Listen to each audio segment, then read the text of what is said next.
I think the human heart longs to be free of pain and Yeah, suffering. And that doesn't matter for sure. if you're a Christian or not. That is simply bearing the image of God because we have something in us that says there's something more to life than this.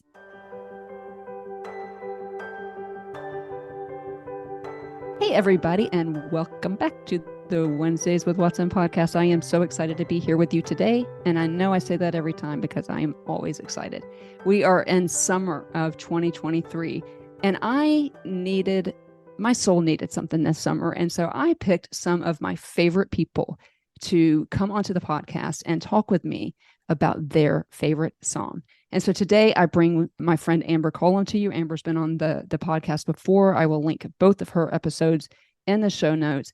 Amber herself is a curator of a very popular podcast, sometimes breaks the 200 list, which is really cool. The Grace Enough podcast, doing good work over there. But she is my friend. She is a prayer warrior, and she deeply, deeply loves Jesus. And so, Amber, I've been looking forward to this. Welcome back to the Wednesdays with Watson podcast. Oh, thank you, Amy. It's really good just to see you. Welcome to all the listeners. But I'm Right. also very thankful to see the host of this show because I love you and I don't get to talk to you much anymore. I know we need to fix that. I love you too, by the way. And if you would prefer to listen, we are going to post this on YouTube because I don't know, Amber and I got up and did our makeup today, so Uh, you guys could watch it on YouTube if you want. But Amber, I adore you. Your podcast is such a ministry to women. You are not afraid to go to the hard places. And guys, when I tell you that, she's done a great job of really even delineating what episodes you could listen to on her website, graceenoughpodcast.com. I'm honored to be your friend and certainly honored that you would be on my little old niche podcast, Wednesdays with Watson. So, I but love it. when Amber sent me her favorite song, she said, I want to do Psalm 139 or Psalm 27. And I said, well, I'm going to kind of steal 139 for my solo finale.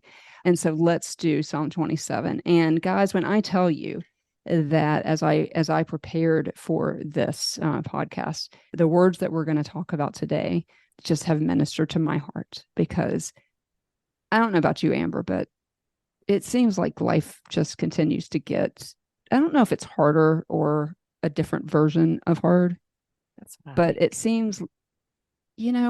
seems like for those of us who want to get the good news of the gospel out, and that is our platform, Yeah. so many of us are just weary and tired and confused in some ways. Hmm. I think the world is weary. I don't even think it's just believers, right? I think the inundation of information and our addiction to information and how hard it is to turn it off, even when you know that it's not the healthiest thing for us, just adds to the weariness, right? Because we know so much of what's going on in the world. And it's like you and I both, who appreciate John Eldridge's work, it's benevolent detachment. Like we have to detach ourselves. We can care, but to follow all of the things so closely and then still handle our own happenings in the lives of the people we know personally, it's a lot. It's a Yeah, lot.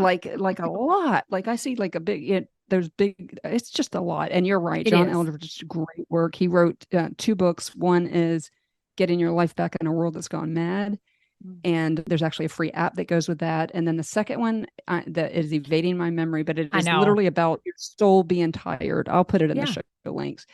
I'm getting him on the podcast, Amber. Keep I'm trying. doing the Amber Column relentless. Keep trying, yeah, because I want him, because I really, really believe that he would be good for the podcast. But I think you're right. I think the world is tired.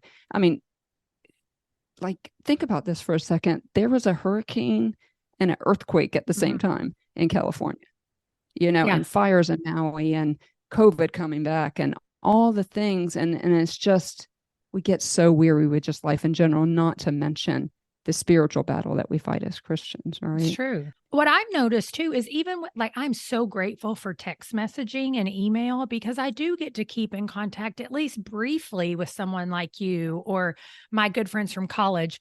Yet that still expands that circle beyond local, which is good and exhausting, right? That, Because yes. now we even know, like, even when, our dear friend's sister has cancer, and that is heartbreaking, but you carry some of that. And I just don't think that, when we didn't have as easy access to that information, that you carried as much of the weight Right. of just sickness and death and hardship. Yeah. And you mentioned John Eldredge, his term benevolent detachment means we care about what's Mhm. going on in the world. In his first book, Getting Your Life Back in a World That's Gone Mad, he's got one of my favorite quotes from him is that we were not built to absorb the burdens of the whole world, No. but only of our village. Mhm. It's And true. so as you talk about the consumption of stuff, and of course people are consuming this as we speak, but Yeah. if you've ever been on TikTok for a minute, you're seeing people medicating themselves because they're dying of Yeah. cancer, all the things, right? Yeah. And we just aren't meant to handle that. And so I think that's where Psalm 27 comes in beautifully. Yep. Do you have your Bible there in front of you Mhm. where you could read those first 6 verses for us? Sure. Yeah. Okay, let's do that. All right. I am reading from the ESV, and it says, "The Lord is my light and my salvation. Whom shall I fear? The Lord is the stronghold of my life. Of whom shall I be afraid? When evildoers assail me to eat up my flesh, my adversaries and foes, it is they who stumble and fall. Though an army encamp against me, my heart shall not fear. Though war rise against me, yet I will be confident. One thing have I asked of the Lord, that I will seek after, that I may dwell in the house of the Lord all the days of my life, to gaze upon the beauty of the Lord and to inquire in his temple. For he will hide me in his shelter in the day of trouble. He will conceal me under the cover of his tent. He will lift me high upon a rock." Oh, wait, I got one. "And now my head shall be lifted up above my enemies all around me, and I will offer in his tent sacrifices and shouts of joy. I will sing and make melody to the Lord." So much to unpack there. But I am curious, like, why you picked this song. I think for me, it's interesting for me to say something like this because part of what I say, even on my show and just in ministry in general, is like, if you're tired of empty platitudes and band aid Bible verses, then Grace Enough is the place for you. Yet, this is one of those things, especially at the beginning of this Psalm 27, that I would refer to as a pocket prayer for myself. Mm, And when I say empty platitude and band-aid Bible verses, I mainly mean we all have those things that we need to cling to because that reminds us of God's faithfulness and his presence, but it's not necessarily things we should throw out at other people when they're hurting, you right. know? And this is one of those verses, particularly verse 1. I mean, "The Lord is my light and my salvation. Whom shall I fear?" And so when I am beginning to slip into fear or being afraid of something, I love to use breath prayers. So as you inhale, you say the first part of a verse, and as you exhale, you say the second part. And for me, this is just a reminder. Okay, Lord, you are my light and my salvation. Whom shall I fear? And that reminder of like, I don't have to be afraid. I can choose to walk in light and in salvation of the Lord, even when darkness is all around me. And so that is just one of those little pocket prayers for myself that I pull out pretty quickly just from habitual, years and years of habit of saying, like, okay, I cannot let fear overtake me. And that's what we were talking about earlier, right? It's Right. so easy to become fearful of like, I'm going to lose my home. I'm going to lose my job. I can't feed my family.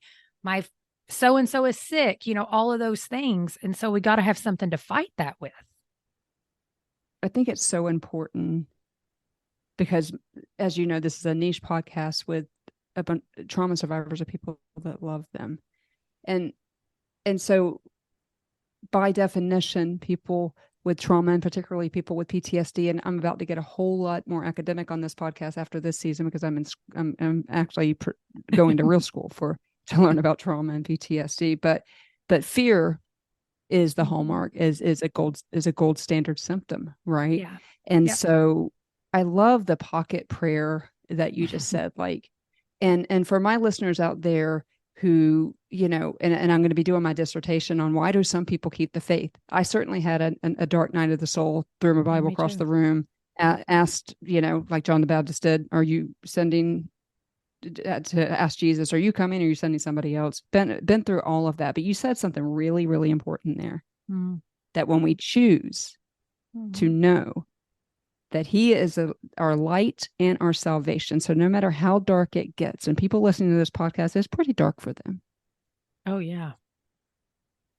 Whom shall I fear? So he's saying, no matter what you're going through, listener, no matter what trauma you have been through, you don't, it seems bad now.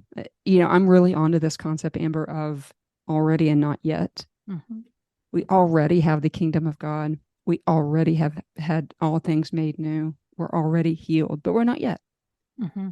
And That's so true. for those of us who are fearful, and let's face it, if you live in this world right now and you're not fearful, particularly if you're a parent, any number of things, there's a lot to be afraid of, right? I mean, we were talking about right before we came on how there was a hurricane and an earthquake at the same time in California. So fear is out there. And the writer of this psalm, who is David, is saying, whom shall I fear? Yeah. Then what are your thoughts on that second verse? I love this. Okay, Yeah. so now we got ourselves, okay, whom shall I fear? God, the psalmist says, whom shall I fear? Now what? Well, Talk to us about that second verse. and that's what I was going to Or, say. I mean, you can't really take the first without taking the second, because when it says he's like, whom shall I fear? So he's asking a question. And we have to remember with David here, we don't know exactly where he's at in his life. Like, it doesn't directly correspond with Samuel per se, like, which is where David's life is happening. But we're pretty sure he's at war, which is most of David's life. Most of his life, he's at war. He's running from something. And so it's when he says, whom shall I fear? Then he goes and says, the Lord is the stronghold of my life. And that's just one of those things that at times are on repeat. So, for example, when I think about trauma and going through EMDR right now, I've endured trauma myself. It looks very different, probably, than a lot of people listening. But I can remember at times, and even now, sometimes being like, you've said you're the stronghold of my life. And so I'm asking you to be that, and that's an angry response, but it's also calling. It reminds me of Moses when Moses is saying, you said you weren't going to leave us, and I'm not going if you don't go. So, sometimes we have to let that anger be calling God to the promises that he said. And it's okay. God already knows what's going on in your life. He already knows your heart. He already knows your fears. So there's no reason to just keep running from him because you don't think he was there for you. I think that God prefers for us to say, I feel like you've abandoned me and you said you wouldn't. So I need you to show up. And I love it. I love even the inflection in your own voice when you're like, Yes. you said you would be my stronghold. Like, I think God loves that. I was interviewing one of our other friends, James, early a few minutes ago on the podcast, and I was reminded of the verse in Matthew where it says, "What good father, if a son asks him for a fish, gives him a serpent?" Yeah. And so call God out on the stronghold, right? And Yeah. then in verse 2, and to your point, this is your point that we think that David probably was in war, but when evil men advance against me, and I'm in the NIV, to devour my flesh, when my enemies and my foes attack me, they will stumble and fall. Though an army besiege me, my heart will not fear. Though war break out against me, here again, even then I will be confident. Yes. And I think and I'm the type of person that I can read those things and I can just be like, Oh, well, sometimes though I go against my adversaries and foes and they don't stumble and fall. So what does Right. that mean? What does that mean when you read this and then your experiences don't match up? And this is where I think that so much of knowing the lives of people that are in the word is so valuable, because there were times that David's enemies didn't fall. There were times when he sinned greatly and he experienced discipline for that. And so that's why it's so important to realize, like, he's not necessarily saying this always happens, that every single time every enemy is going to fall in battle. But instead, it's like, no, at the end of the day, no matter what happens, the enemy, the real enemy, will fall. That's how I Yeah. feel like it's applicable in our life. The enemy in the end does not win, even if your suffering goes on until the day of Christ Jesus. He does not win. And I'm so glad that you brought that up, because there are people out there that they're like, nope, I'm still being abused, or nope, I'm Mhm. still this, Yes. I'm still that. And so my enemies aren't falling. I remember reading this, and I literally, I wish I could show everybody, but I've got writing all over this psalm. But back to Amber, if our listeners and they're, like you said, but Amy and Amber, you don't understand because they're not falling. You Mhm. just ended that with a mic drop. In the end, Satan loses. Mhm. I am so on to the Shane and Shane version of "You've already won." Mm. And Mhm. being a creative, I think about things, and I think about this concept of fighting battles that we've already won. Mhm. And I think about this prize fighter as like, man, this is the fight of my life. I'm going to be set for life if I win this fight. I am going to be good. There's nothing. I just got to show up and fight and win, right? And so Mhm. he trains hard, but he doesn't listen to the trainers. It's like, you don't need to do that. It's going to be fine. You're going to win. And but yet he doesn't. He's stubborn, and he does all the things so that he could win that prize fight. And he shows up at the arena and nobody's there except for the janitor. This is the vision that I got in my mind. Except for the janitor's like, "What are you doing here?" And the prize fighter's like, "I'm here to fight, so I don't have to worry about anything ever again." And the Mm. janitor looks at him weirdly, and he's like, "Dude, that battle's already been won. Mhm. You Mhm. didn't have to fight it." Mhm. And so you may not have, like David did, actual enemies coming after you. Yes. But if you do, find yourself in the shelter of those wings that Mhm. Isaiah 56 tells us about, you know? And Um, sometimes it's just for a moment. That's what I try to remind myself too. Like, we want peace and we want God to feel like he's the stronghold of our life 100% of the time. And sometimes we only quote unquote feel it for a very small amount of time when you're enduring great suffering. But those are the moments we do have to cling to, because, again, it's the reminders of God has not forsaken you. God has not forsaken you. It may feel like it, and you may really be in a dark, dark place. But when you have that one experience of, I don't know, maybe you see a butterfly outside your window and he lights down onto a sunflower, like, that's a gift from the Lord to just let you delight for even a moment. And we got to cling to those things. right. We have to. And I love how the psalmist says, even then I will be confident. One thing I Mm-hmm. ask of the Lord, Mm-hmm. I'm in verse 4, is that what I seek, that I may dwell in the house of the Lord all of the days of my life, to gaze upon the beauty of the Lord and to seek him in his temple. And so to your point, Amber, the 1% of the time that we might be able to feel the presence, we're feeling it because we are drawing near to him, Yeah. and we're Yeah. actually doing what this verse says.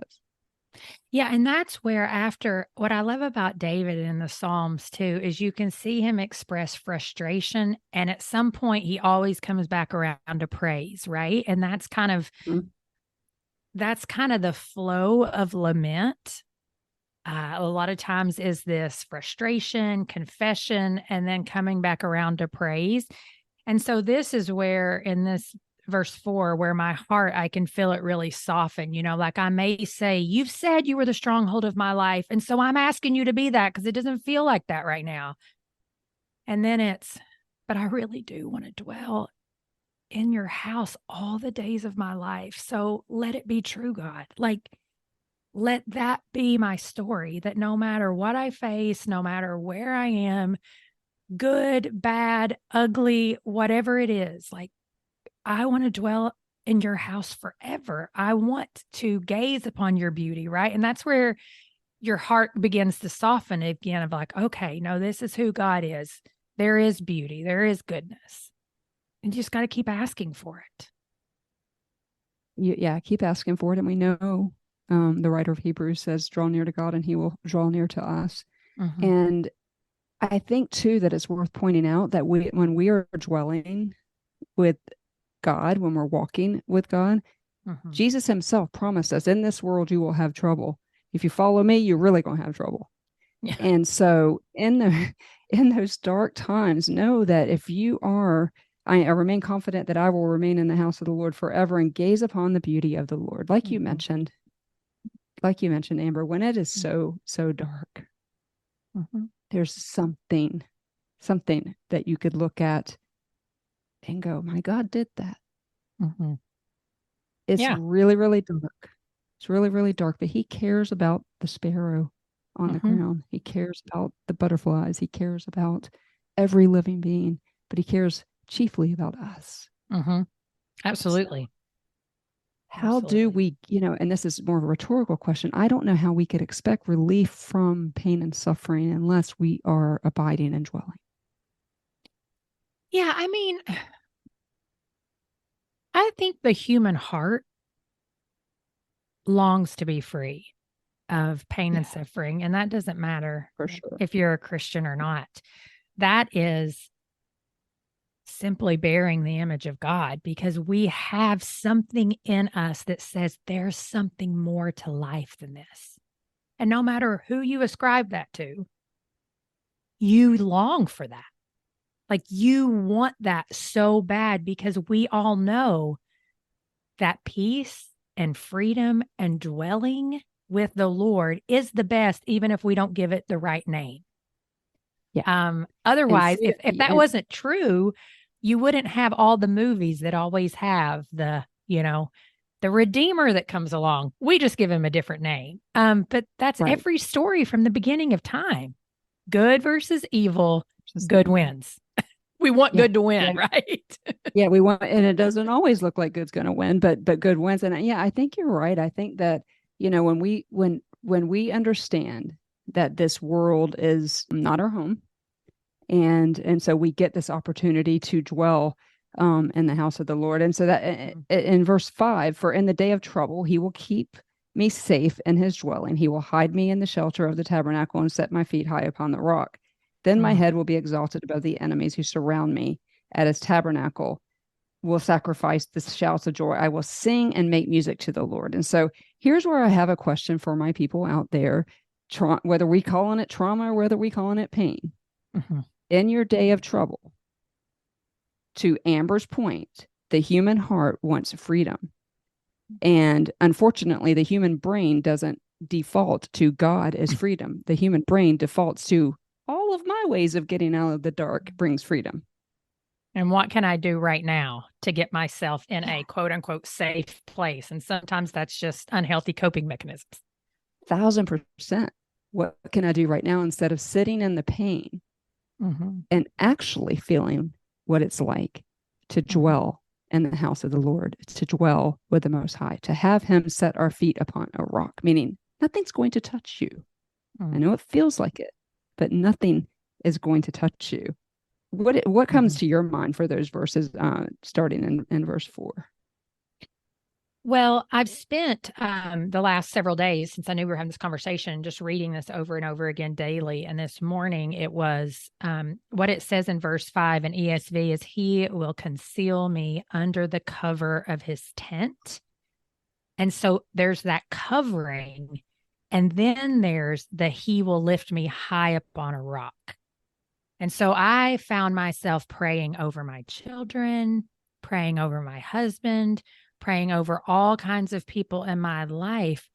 God, conceal us, because concealing something is hiding it. And I'm not talking about just protection here as much as like, we live on the other side of the cross. And so the blood of Christ covers us to where God sees us differently. He doesn't see the sin and the heartache. He knows that's happening, but he sees us as the righteousness of Christ. That's what he sees when he looks at you. So you don't earn his love. You can't do anything better or worse to get more of his love. Like, no, that's not the gospel. And so when I see this and I see, conceal me under the cover of your tent. In David's time, that was the covering of sacrifices. In our time, that's the covering of the blood of Christ. And it's only then that you can be lifted up on the rock. And so I just found myself praying for that covering, that concealing, to where I'm truly hidden in Christ. And then I know that full well. Yeah. And I love that so much, because when that's our prayer, and I love that, that version of it. When I think of being concealed, I didn't have the privilege of having parents or a father or a mother who picked me up and just held me. But that's the image that comes in my mind when I think of that. Like, I'm going to conceal you with my love, like with my blood. I'm, like you said, I see you as sanctified. I see you as set apart. I see you as my child. And by the way, you're a co-heir with Jesus. And so being covered with that blood, somehow along the way, Amber, making that choice, whether it's a transaction that we feel like doing or not, sitting in pain when things hurt, with dwelling with him, with the Most High, allowing that blood-bought peace and freedom that we so want, right? Because we will not default to him to do it. We will default to all the other things. But if we will just allow ourselves to let it and sit and hurt, then we understand Hebrews, one of my favorite verses, and has been mentioned so many times on this podcast. We do not serve a high priest who is unfamiliar with our sufferings. Oh, true. And Praise so, God. in those dark places when he's covering us with his blood, is like, I hesitate to say this because there was a campaign, and I'm not sure whether I agree with it or not, but he gets us. He does. I think that's why there's a campaign called that. Yeah, exactly. I just haven't researched it enough to endorse it, but he gets us because he's been there. And so I love that you pointed out that. And then, and like you said, he conceals us, and then, right? So we have to submit under the blood of Christ, and then he exalts us and puts our feet upon a rock. Yeah. And I mean, and then he goes on to say, and now my head shall be lifted up above my enemies all around me. And we just default to that, just means we're victorious. Like, yeah, it's all. And I mean, I think that is part of it, but the implication there is more than just, oh, I get the upper hand on people on earth. It's like, no, it's because you are called and chosen and under the blood of the Lamb that now you can lift your head. Even if your physical enemies don't, or circumstances don't change. And there's just so much beauty in that, because I remember being younger and thinking, you start thinking like, why do I feel like I need to pray to receive Christ again when I've already done that? Like you feel this. It's like if you were raised in the church, I love my friends who went Lord, to if camp. I'm not save me every night. Yeah, that's right. That's right. And I mean, I remember thinking like, why do people do this? Why is this every night? I didn't grow up going to church camp, but my friends will say, I got saved every summer. And we laugh about it. But there's this book out there called The Gospel Primer. And it's just this thin little book where it talks about how we need the gospel every day. And I appreciate it so much because I think there's great value. And it's not because you didn't accept it for real the first time. It's because there is freedom and power in saying again, Lord, I need you. Like, I need that covering of the blood. I need the forgiveness. And I know you've already done it, But what I'm asking you to do is do it again today, even though I know you already have. It's more of a reminder. It's more of a, like putting up the Ebenezer. So that because we forget, Yeah. we're forgetful creatures. We remember all the bad stuff real easy, but we do not remember all the good stuff. It's so true. And It like is. even me, you and I were having a conversation as a friend before I got on here, and some of the things I'm worried about compared to what the Yeah. Lord has already done is like it's like it makes no sense. And so, but we need to not judge ourselves when we think that. Mm-hmm. We just need to come back to this strength, this scripture, and the fact that, like you said, we can't earn it. The Corey Asbury song comes to my mind. We didn't do anything for the reckless love of God. Nothing. Mm-hmm. Zero. Nada. No. Yeah. And so I think that there's so much power in choice. And Amber, this will be the 104th or 5th episode that I've been on doing the Wednesdays with Watson podcast. I'm convinced now more than ever that there's no words that I can get behind this microphone with and say to a group of people who have been through trauma that do not include Jesus and hope, and my saying, I know this sucks. Mm-hmm. I know it's And you hard for do. you, but either he's God or he's not. Now, if you Mm-hmm. choose to believe that he's not God, you're going to have a much more difficult life than if you at least try to lean into the good news and the completed work of Jesus on the cross. Mm-hmm. And so, as you guys are listening, you want to abide in the shelter of the Most High. You want this continual abiding. You want this gospel, like Amber said, Romans 12:1 and 2 comes to mind. No, you don't have to ask the Lord to come into your heart and save you and forgive you of your sins every single day, but you do need to go into his presence with singing, and you do need to acknowledge him, or you are going to feel very hung out to dry and a lot like the laments of David in the Yeah. And I Psalms. mean, you can come before him and honestly like that. Like if today Right. is the day or today is the moment where you're like, Lord, I don't feel like singing. I'm frustrated today. But I just want you to know I'm here. I'm available and I really need your grace more today than I've ever needed it. Or maybe it's like, today's going to be a good day. It's, the joy of the Lord's my strength. So if you read the Psalms, all of them, you are going to see every emotion you can experience through the writers of the Psalms, which means God can and does accept it. The worst Mhm. thing we can do is to not engage with him. And so Yeah. just be honest. I'm hurting. I'm sad. I'm happy. I really, really want this. And I'm disappointed that you said no. All of it, all of it. And then thank him when you Mhm. see great things.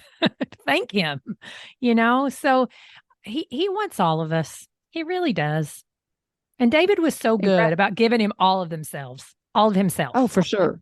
And like you said, you can read through most of them and you see this whole cycle Yeah. of things are horrible, but you're great. And then Yeah. in the one episode with James, we did the Psalm right before this one, or no, we did Psalm 22. So it was literally things are terrible, but you're good. Things are terrible, but you're good. I suck, God, but Yes. you taught me to trust you from the beginning. But things are good. And so Christians, the church, need to feel the freedom to talk real to God and just be like Jacob refuse to walk out of that Let wrestling go. match without the Mm-hmm. blessing. And you know what? Our blessing needs to be you are my stronghold. Mm-hmm. Hang on to me because That's this right. is a Cat 5 hurricane That's right right. now coming my Yeah. way. Well, and I And love that so, because that's what David says in verse 7. It's like he switches again. Hear, O right. Lord, when I cry aloud, be gracious to me and answer me. Like he is asking him, please. You can hear the pleading. And so if you don't know what to say to the Lord, like in the Bible, like that's highlighted for me because that's become a prayer for me, another pocket prayer. Like, Lord, I'm crying to you and I am begging you for your grace. I'm asking you to answer me, please, please, please.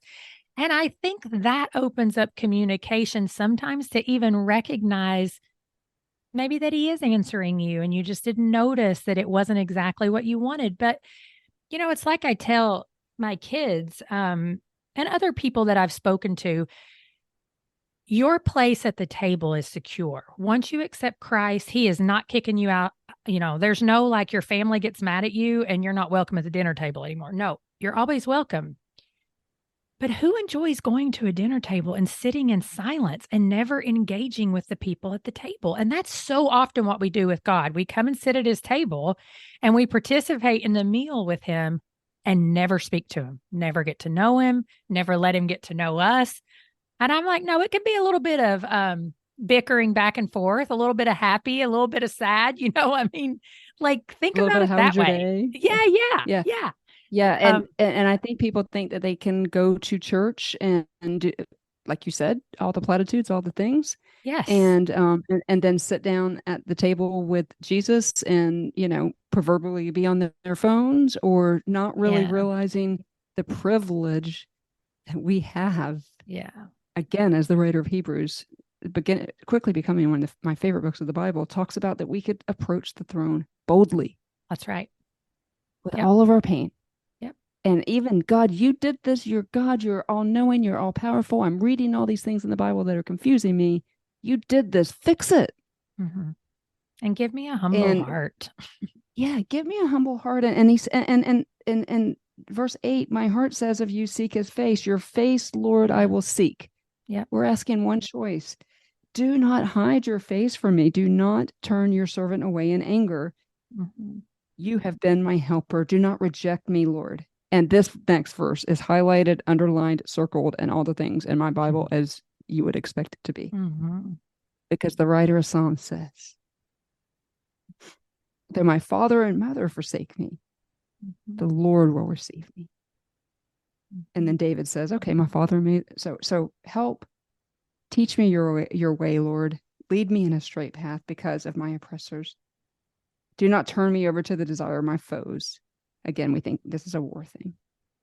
But when my father and mother forsake me, you lifted me up. Mm-hmm. We don't compare traumas on the Wednesdays with Watson podcast, but both of us have parent wounds. Mm-hmm. Just because mine physically left, it's not any different than yours. A hard thing. Go back to that dwelling. Go back up to that verse. Covering. Mm-hmm. Where he doesn't see me as an orphan. Mm-hmm. He doesn't see us as wounded by the people that were supposed to take care of us. He sees his righteousness. He sees an opportunity to make purpose out of it. I love, Amber, the last two verses. I would love your take on it. I got chills. Again, I'm reading the NIV. Do you want to read it or you want me to read it? I want you to read it. Okay. Verse 13 and 14 say, I believe that I shall look upon the goodness of the Lord in the land of the living. Wait for the Lord. Be strong and let your heart take courage. Wait for the Lord. So I have been, and you know this, but the listeners don't. I mean, I've done a lot of research on gratitude, and gratitude practice has been a transformative practice in my life, rhythm, whatever you want to call it, habit. And it moved from just writing things down into a journal to practicing it around my table in the sense of, on someone's birthday, we may say we're all going to share something about Bennett that we're thankful for and that we love about him. To practices of walking through the neighborhood and doing 5 senses. I'm going to name 5 things I smell that I'm thankful for, and so on and so forth. And it has trained my brain to look upon the goodness of the Lord in the land of the living, because we are being trained. A book that I'm reading right now just talks about that what we love is what forms us. And we are being trained by whatever we take in. Whatever we take in is what's forming us. If we take in mostly bad news, it's forming us. If we take in the word of God, it's forming us. If we scroll Instagram all day long, it's forming us. And this is not judgmental things. Having this conversation with you, it's forming me. No matter what we do, we're being formed by that. And so we have to train our eyes if we want to see, because he says, I believe that I shall look upon the goodness of the Lord in the land of the living. Now he was in battle and he was, like, oh, am I going to die here? Am I going to, Right. What's going to happen? But it's not that different from where we are today. Yes, we're not in physical war, but we are inundated with things that say this place is bad. There's a lot to fear. But there's so much goodness of the Lord in the land of the living when we just open our eyes to it. Pay attention to the kids playing on a playground. That's the goodness of the Lord.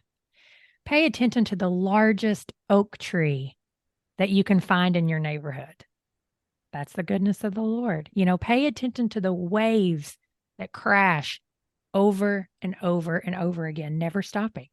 It's the goodness of the Lord. People laughing around a dinner table. It's the goodness of the Lord.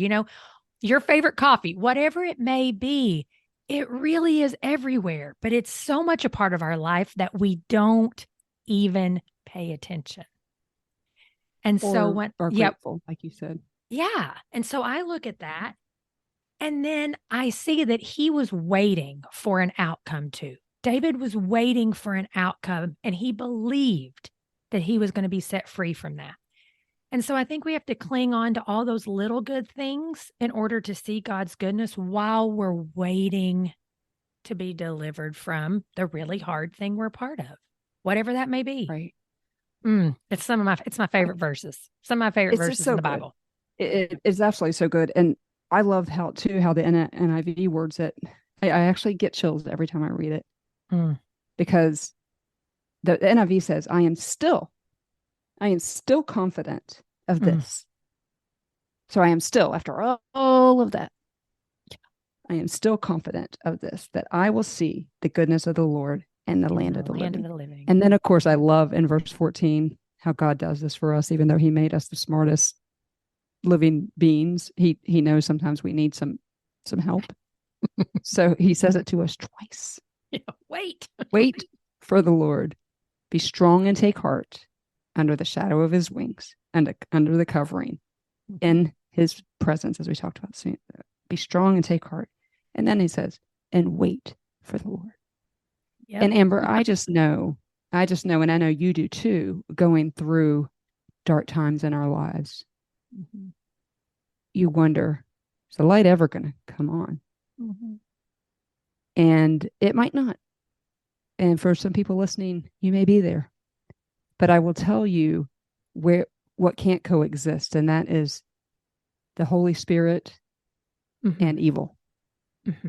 Not in the light. So I'd love for you to give the listeners some parting words on this psalm and some encouragement as you have all throughout this. Yeah. But we don't have to live oppressed. Yeah. I think the last thing that I would say is that intentionally choosing to wake yourself up to God's goodness around you really does open your eyes to a light that you may have never seen. And I mean that Christ's light, no matter where he is, shines. But sometimes as a Christian, you're like, I know I'm supposed to be all these things and experience all these things, but I'm just not. And we can take that on ourselves. And sometimes it is our fault. But sometimes it really is. It's just that your brain has been trained in a way to where you just tend to always look at things as the worst possible thing.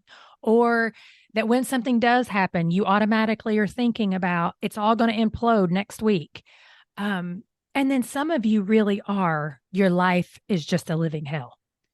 And so I would say start today by collecting what we call 10 joy points. Go outside and actually look for 10 wonderful things and write them down on a piece of paper. That seems so hokey and da-da-da-da-da. But I promise you, if you do that faithfully for a while, it's not like everything's going to be great and roses, but you are going to be amazed at how your senses begin to wake up to the goodness of God and his presence in your life. And then you begin that slow journey of just seeing him in really hard things. I said they were parting words, so I'm not going to keep talking, but I love that idea It changed because we me. have to, yeah. And it's funny because I've seen that actually since I've known you, because it's so interesting because everyone that I've interviewed has brought up gratitude. Yeah, I think that no matter how dark it gets, all the, and I think that I brought up that when my father and mother forsakes me verse for a reason, because if you're new to the Wednesdays with Watson podcast, I was abandoned by my biological mom, and my dad died when I was very young. And so that verse has often been very precious to me. And so I know that there are listeners out there like me who have parental trauma, whether they abandoned you or you lived in the same house with them. And our listeners can go back and listen to your episode, Trauma and Intact Families. And I'll link that here. Regardless of where that wound is, the Lord will lift us up. And then I think about all the things that you said about, the steps that we need to get through so that He can set us on a higher, our foot on a higher rock. And so, so often people have been through some pretty bad things, just think, you know what, I'm worthless. God doesn't care. He doesn't want me in His presence. But I want you to think about something, as I really am going to close out the podcast with this. I want you to think about something. What would you say if, after you hear the last tune of this outro on this podcast, you sit down at a proverbial table with God? Would you go to the mat with Him so that you can enjoy His covering? Really want you to think about that, listeners, because I am. I've got a meeting after this, but I'm going to plan later and go, okay, let's sit down. Let's talk. Yeah. Because God can handle it. He loves us so much. He loves us so much. And so, guys, read the Psalms because it is just a beautiful picture of life. Amber is right. Our heart seeks freedom, except for our brain picks the wrong kind of freedom.